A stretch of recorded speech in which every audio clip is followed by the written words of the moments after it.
যে এই মুরগিটা আনছে আমরা এখানে পোস্টমর্টেম করলাম, তাদের বয়স 39 দিন। এই মুরগির পোস্টমর্টেম করে আমরা যেটা দেখতে পারলাম যে এই মুরগিটি ম্যারেক্স রোগে এবং এন্টারাইটিস বা অন্ত্রনালীতে ঘা আছে। প্রিয় দর্শক, এইখানে কিন্তু মুরগির পোস্টমর্টম চলছে। সময়ের সাথে আসলে চিকিৎসা সেক্টর শুধুমাত্র মানব সভ্যতায় না, আসলে পশু পাখিতে কতটা ডেভেলপ করেছে আমরা হয়তোবা আমাদের জানার বাইরে থাকার কারণে আজকে এর সুফল নিতে পারছেন, এবং সেটা আবার প্রান্তিক পর্যায়ে। আমি এখন রয়েছি উপজেলা প্রাণী সম্পদ দপ্তর ও ভেটেরিনারি হসপিটাল, এবং এটা হলো একটা উপজেলা পর্যায়ে, গোবিন্দগঞ্জ উপজেলায় আমি আছি, যেটি গাইবান্ধা জেলার অন্তর্ভুক্ত। এবং আপনারা একটু দেখতে পাচ্ছেন একটি খামারির প্রায় 300-400 মুরগি ছিল, তার মাঝে একটি মুরগি অনাকাঙ্ক্ষিত মারা যায়, এবং এই রোগটা নির্ণয় করার জন্য কিন্তু একদম সেম টু সেম মানুষের যেভাবে পোস্টমর্টম করা হয় ওইভাবেই পোস্টমর্টম হচ্ছে। তবে এই বিষয়গুলো আরো নিখুঁতভাবে আমরা জানবো গোবিন্দগঞ্জ উপজেলা প্রাণী সম্পদ কর্মকর্তা আব্দুস সামাদের কাছে। আমরা জানবো যে আসলে এইখানে তারা কি করছে এবং এখানে তারা কি পেয়েছে, আসলে রোগ নির্ণয় হচ্ছে কি হচ্ছে না, এবং অনাকাঙ্ক্ষিত কোনো খামারে যদি কোনো মুরগি মারা যায় সেক্ষেত্রে আসলে তাদের কি করা উচিত, এবং আসলে এইখান থেকে এই পোস্টমর্টম থেকে তারা আসলে কি পেল, এই বিষয়গুলো আমরা জানতে চাই। আমি ডাক্তার আব্দুস সামাদ, উপজেলা প্রাণী সম্পদ কর্মকর্তা।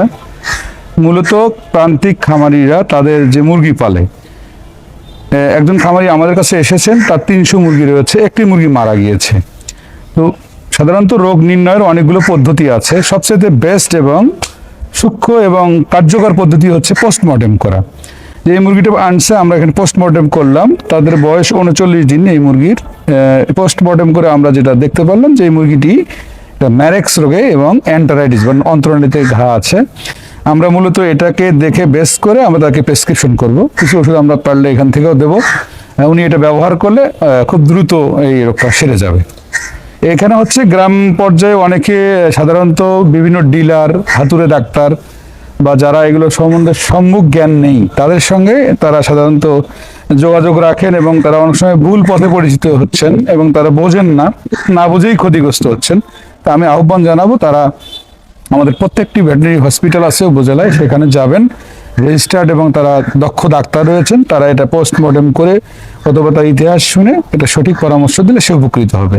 এতে দেশ জাতি বাঁচবে, এবং আমাদের যে প্রাণীজ আমিষের যে চাহিদা পূরণের যে লক্ষ্য প্রাণী সম্পদ দপ্তর, আমি মনে করি সবাইকে নিয়ে আমরা এগিয়ে যাব। এখানে কি পেলেন আসলে, এটা যদি দর্শকদের এখানে 39 দিন বয়স এটা মুরগিতে আমরা মারেক্স রোগ পেলাম। মারেক্স রোগটা হচ্ছে এমন একটা রোগ, মুরগির সাধারণত কলিজাটা বড় হয়ে যায় এবং অন্ত্রনালীতে ঘা থাকে, এবং এই যে প্রোভেন্টিকুলাস এটা কিন্তু একটা ক্ষত বা দাগ থাকে।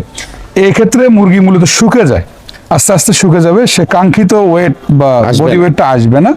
আমরা এটা ভাইরাস জনিত রোগ, এর টিকা আছে, কিন্তু হয়তো উনি টিকাটা দেননি, কিন্তু এই অবস্থায় আমরা কিছু মেডিসিন ইউজ করলে এই রোগের যে ভয়াবহতা এমন রোগ নয়, ওজনটা যে আসতে দেরি হচ্ছে, ওষুধ খাওয়ালে সে আস্তে আস্তে এখান থেকে, তাহলে কি রোগ এখান থেকে মারেক্স।